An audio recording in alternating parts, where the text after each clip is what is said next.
Il existe en Afrique des histoires qu'on ne raconte qu'à la lueur du feu. Des récits qui traversent les âges, portés par le souffle chaud du Sahel. Bienvenue sur les nébuleuses du Ninkinanka, là où les mystères dorment encore sous la poussière du temps. Ce soir, je vous emmène au Mali, dans un petit village où une rencontre a tout changé pour toujours. Installez-vous confortablement et laissez l'obscurité vous envelopper. Le soleil venait de tomber derrière les collines ocres du Mali. Le village de Sanga, niché au cœur des terres d'Ogon, s'enfonçait lentement dans le silence de la nuit. C'était un silence particulier, lourd, presque palpable.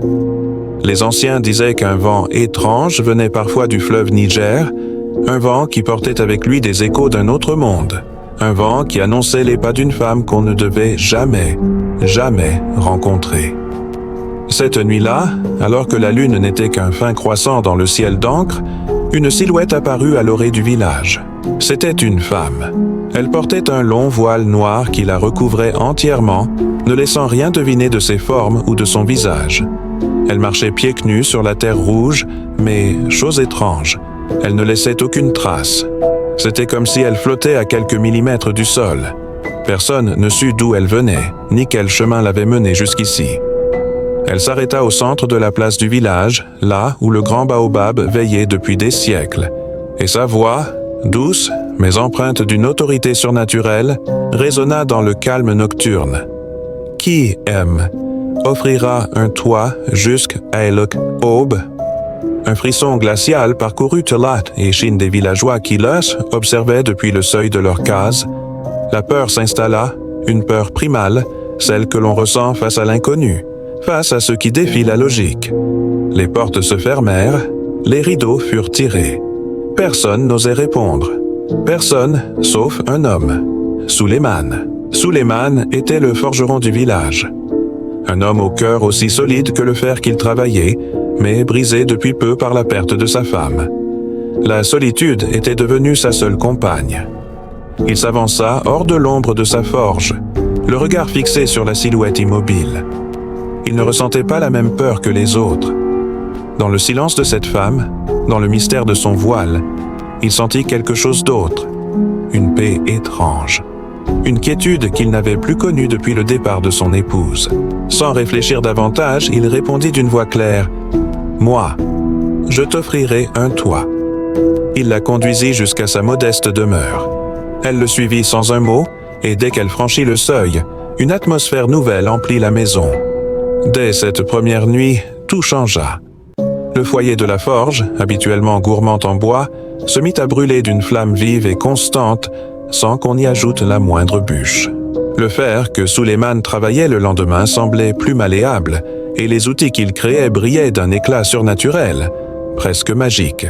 Sa réputation grandit. On venait de loin pour admirer son travail. Les voisins, d'abord méfiants, commencèrent à chuchoter entre eux « Les esprits bénissent celui qui ouvre sa porte à l'étranger ». Ils voyaient la prospérité de Suleiman comme un signe divin. Mais les anciens du village, ceux dont la mémoire est pleine de contes et d'avertissements, secouaient la tête et murmuraient à voix basse « Quand la bénédiction vient trop vite, méfie-toi. Le fleuve qui monte rapidement est aussi celui qui détruit tout sur son passage. » La femme, elle, restait un mystère absolu. Elle passait ses journées dans l'ombre de la maison, silencieuse, immobile. Elle ne sortait que la nuit, toujours après le coucher du soleil, et rentrait avant les premières lueurs de l'aube. Suleiman respectait son silence, mais une question le hantait. Qui était-elle? Il ne voyait jamais son visage.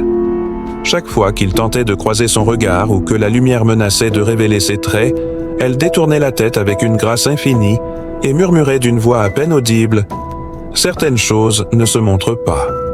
Leur beauté ou leur horreur réside dans le secret. » Les semaines passèrent. La prospérité de Suleiman grandissait, mais son tourment aussi. L'amour qu'il commençait à ressentir pour cette présence apaisante se mêlait à une curiosité dévorante, presque douloureuse. Il voulait savoir. Il devait savoir qui partageait sa maison, ses nuits, son souffle. Un soir, alors qu'une pleine lune immense baignait le village d'une lumière blanche et fantomatique, Suleiman prit sa décision. Ce soir, il en finirait avec le mystère. il la trouva assise dehors, le dos tourné, contemplant le ciel étoilé. Il s'approcha lentement, une lampe à huile à la main, la flamme vacillante projetant leurs ombres dansantes sur le mur de terre. Sa propre voix tremblait quand il parla. « Tu as apporté la lumière dans ma vie. Tu as chassé ma solitude. Mais tu vis toi-même dans l'ombre. Si tu n'as rien à cacher, je t'en supplie, montre-moi ton visage. » La femme resta immobile un long moment. Le vent sembla retenir son souffle. Puis elle répondit, et sa voix n'était plus douce. Elle semblait venir de très loin, des profondeurs de la terre ou des confins du ciel. La curiosité est une faim qui ne se rassasie jamais. Ce que tu demandes, tu ne peux pas le supporter. Recule, Suleiman. Mais il était trop tard. L'obsession avait pris le pas sur la raison. Il insista, le cœur battant à tout rompre. « Je dois savoir. » Alors, avec une lenteur insoutenable, elle se tourna vers lui. Elle leva une main parfaite mais glaciale, et attrapa le bord de son voile. Lentement, très lentement, elle le retira. Ce que Suleiman vit alors, aucun homme, aucun mortel n'aurait jamais dû le voir. Sous le tissu noir, il n'y avait pas de visage, ni peau, ni yeux, ni bouche, seulement un vide. Un néant absolu, un tourbillon d'ombres vivantes et grouillantes qui semblait aspirer la lumière, l'air, la vie elle-même. Et de ce vide infini s'élevaient des chuchotements, des milliers de voix entremêlées, les voix de ceux qui avaient été oubliés, des cris étouffés par le temps, des prières jamais exaucées. C'était le visage de tout ce qui a été perdu.